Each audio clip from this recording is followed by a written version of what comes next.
In the world of friendship and support, there exists a connection between a person and their furry companion. For my girlfriend Anaya and her loyal dog, Trixie, their bond goes beyond companionship. Trixie is not a pet. She's a trained hearing assistance dog responsible for alerting Anaya to important sounds in her surroundings. Their journey together began with optimism and anticipation. Anaya had patiently awaited Trixie's arrival for a year, a black lab full of energy and cleverness. The idea was simple. Whenever there was a sound, Trixie would gently nudge Anaya to let her know to pay attention. This system was created to give Anaya a sense of freedom and safety. However, from the start, Trixie exhibited a behavior. She seemed to predict sounds before they even happened. This remarkable ability initially surprised everyone. Over time, it became clear that Trixie possessed an intuition that went beyond standard training technique. The first signs of Trixie's gift appeared during moments. A slight change in her mannerism, a twitch of the ear. She would swiftly move towards Anaya as if sensing something about to happen. She seemed to be in tune with the frequency, to the faint movements of the environment surrounding her. As I observed Trixie's behavior, I couldn't help but marvel at her perceptiveness.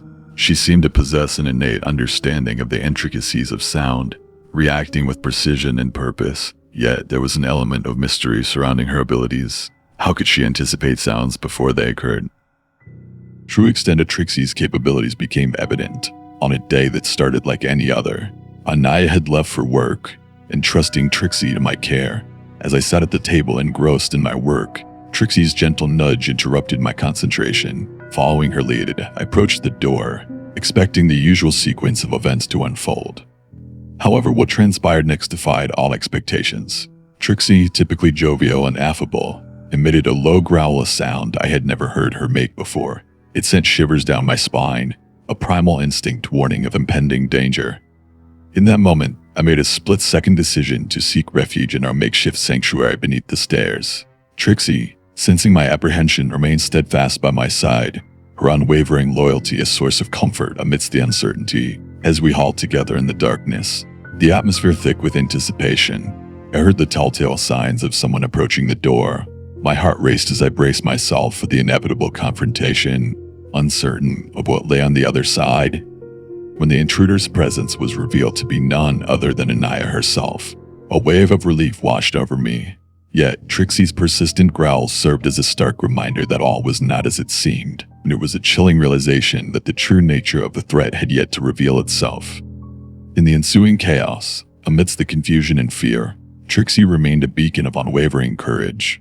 With her keen instincts and unyielding determination, she guided us through the tumultuous ordeal, her presence a testament to the indomitable spirit of man's best friend. In the aftermath of the incident, as we sought refuge in the safety of my parents' home, I couldn't help but reflect on the profound bond that existed between Trixie and Anaya.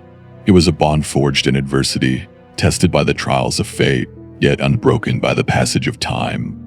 As we grappled with the unanswered questions that lingered in the wake of that harrowing experience, one thing remained abundantly clear: Trixie was more than just a dog. She was a guardian angel in fur, a silent sentinel watching over us with unwavering devotion. In the end, it was not the mysteries of Trixie's abilities that captivated me, but rather the profound depth of her love and loyalty. She may never fully comprehend the significance of her actions that day, but to us, she will always be our hero, our protector, and our cherished companion.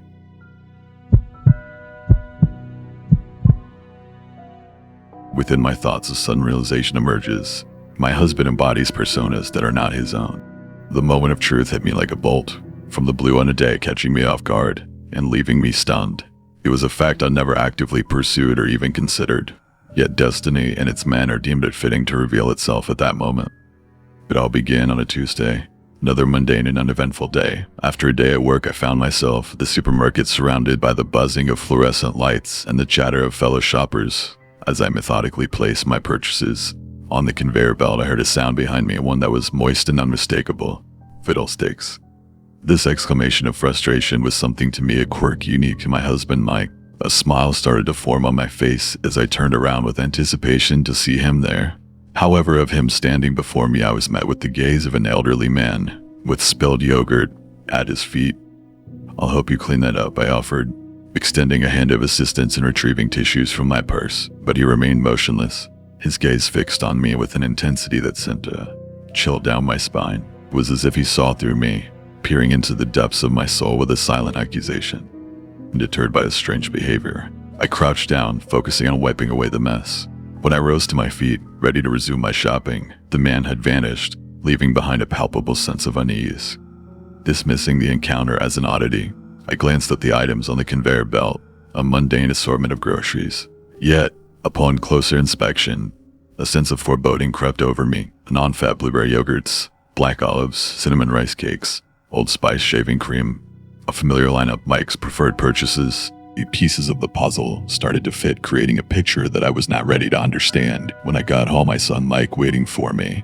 His demeanor was tense, showing a struggle. "Hey, Alina," he said with a tone. His seriousness made me anxious. "What's going on?"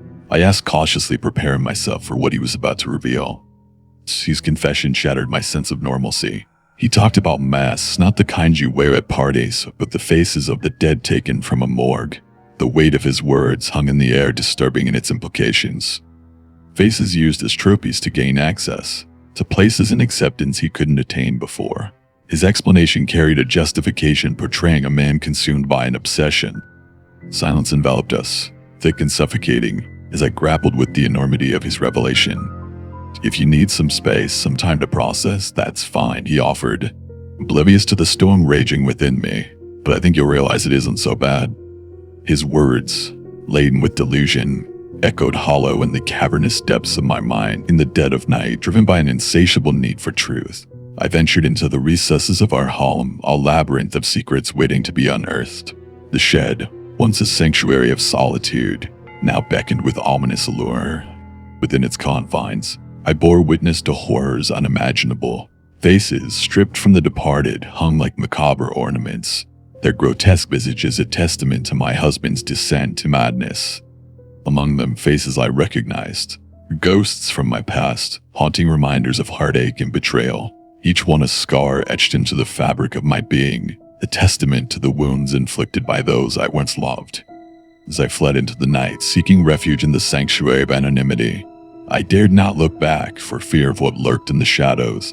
Yet, with each passing moment, the specter of his presence loomed large, a reminder of the darkness that dwelled within the confines of my own home. Locked in a battle against the encroaching darkness, I sought solace in the solitude of a distant hotel room, a temporary reprieve from the horrors that awaited beyond its walls.